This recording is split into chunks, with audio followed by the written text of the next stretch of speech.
Chinatown gang watchers say the shootout at the cemetery was thought out by the Chinese ghost shadows as being the ultimate insult to the Vietnamese gang known as Born to Kill, VTK for short.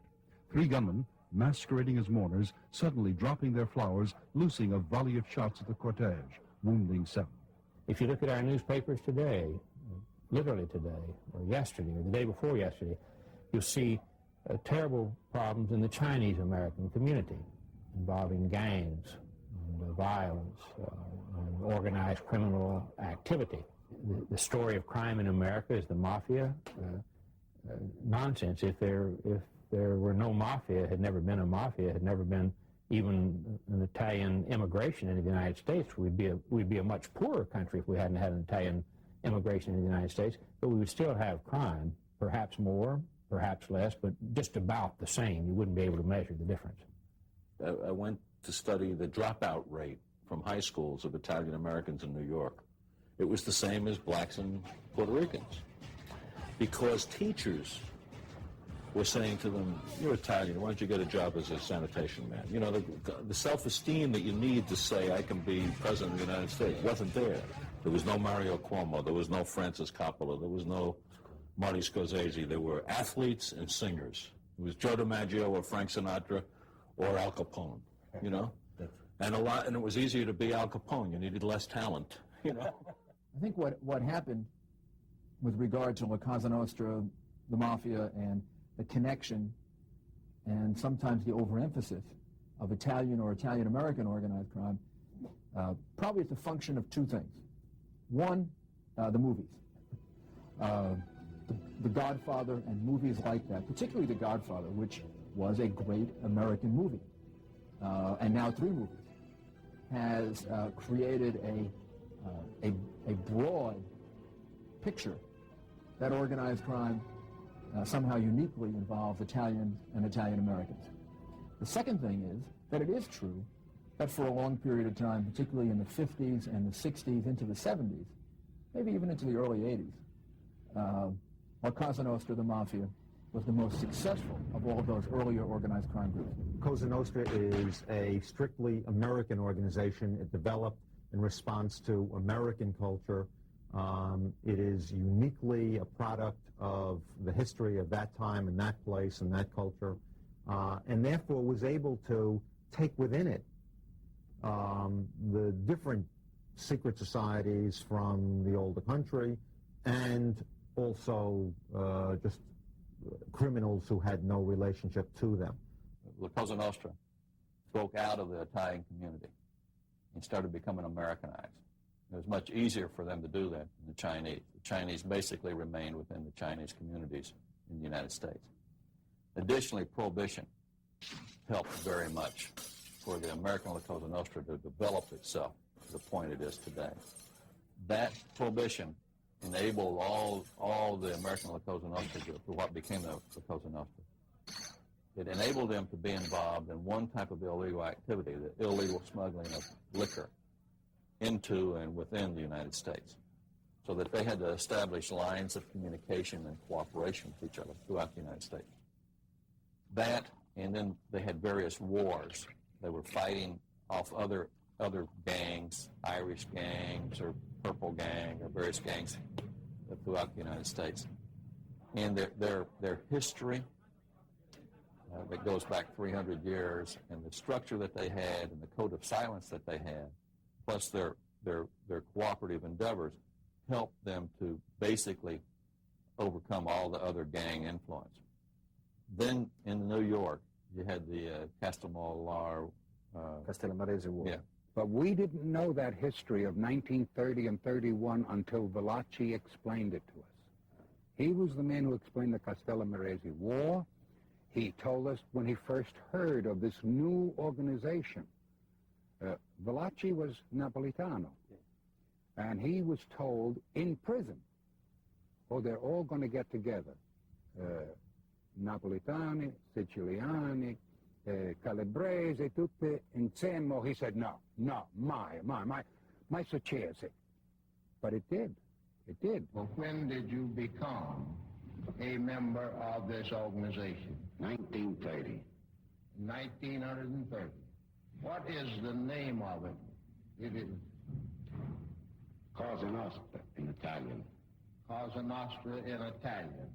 Our thing and our family in English.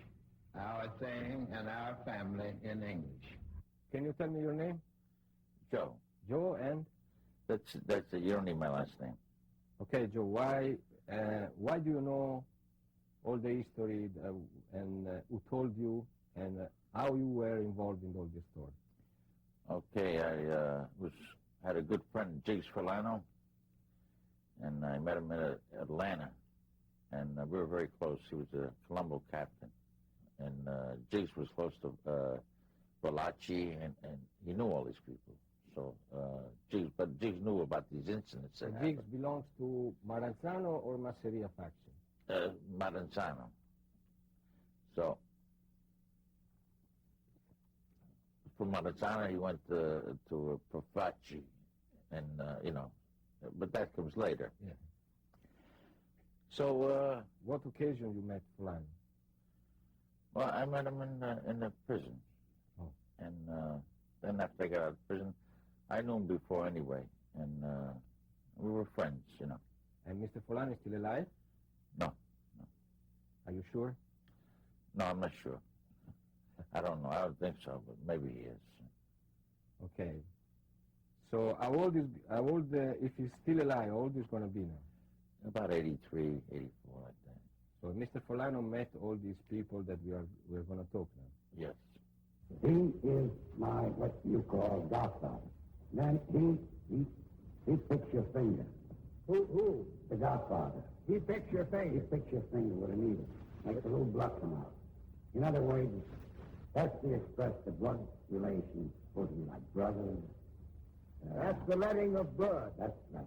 That you live by the gun and by the knife, and you die by the gun and by the knife. That's what I'm telling you now. I need to go no further to say nothing else. This is what I'm telling you, what I'm exposing to you and the press and everybody. This is my doom. Joe Valachi, he was a very, very interesting man with a fantastic memory. He realized that the bosses took all the money and the troops didn't get a break. He also was bitter against Vito Genovese because Vito Genovese wanted him killed in the prison, and they tried to kill him. When you're dealing with a man like this, you have to be very, very careful that you check whether he's telling the truth or not. The killing of Joe Masseria by the Maranzano group, and then the development of the American La Cosa Nostra as established originally by Maranzano, and then the killing of Maranzano and the rise of importance of Lucky Luciano, I believe basically brought the American La Cosa Nostra into the 20th century. So Maranzano turns around and starts killing Joe the Boss's guys. And vice versa. Joe the Boss starts killing Maranzano's guys. Before you know it, 70, 80, maybe more.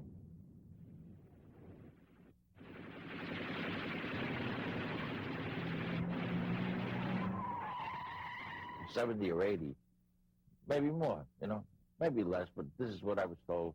There was a lot of killings and buried all over. Some of them they left on the streets, but some of them they didn't want found. They buried them in the Catskills Mountains. Yeah, so close to New York. Yeah, it's upstate New York.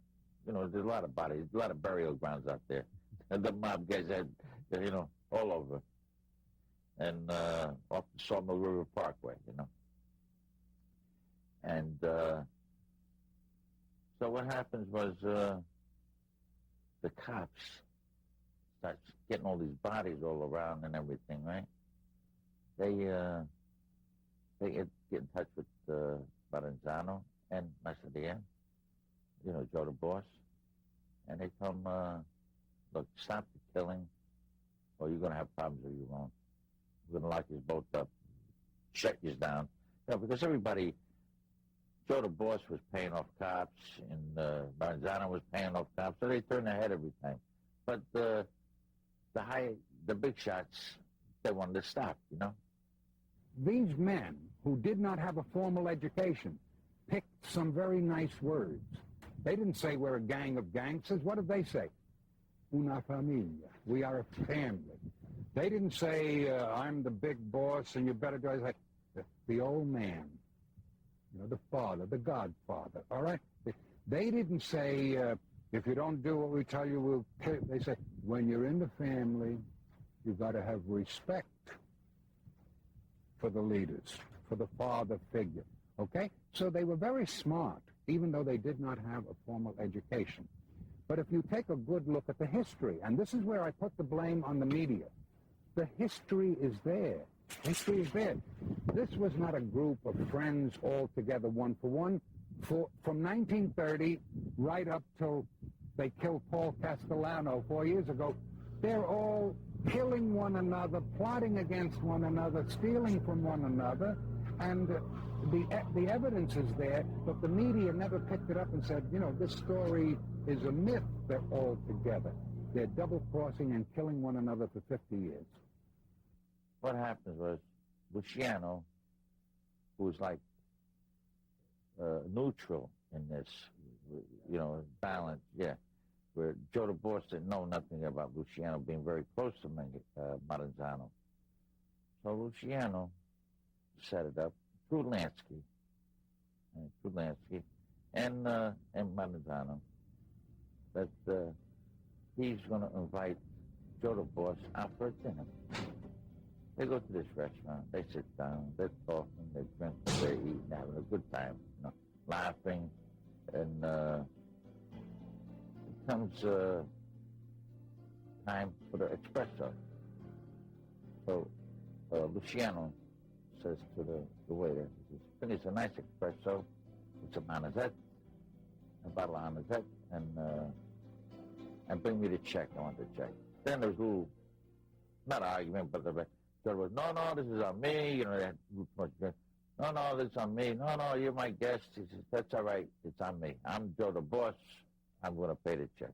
So Luciano says, okay. Excuse that. I got to go to the bathroom. Like this. Okay. In the meantime, the waiter's bringing the espresso and anisette over. And as Luciano gets up from the table, he winks at the guy sitting at the table, gives him the signal. The guy gives a signal to the people in the car. Luciano goes in the bathroom. This is all quick, like, you know, I'm talking coming slow, but it's all quick, like, it's all timed perfectly. He goes into the bathroom. Two of the four walk in, and they start shooting all over the place. Joe DeBoss, there may be 6, 7, 8 shells in him. He fell down on the table in his own pool of blood. Luciano hears all the shots outside. He finishes, he washes his hands, comes out, he looks around, he calls the cops.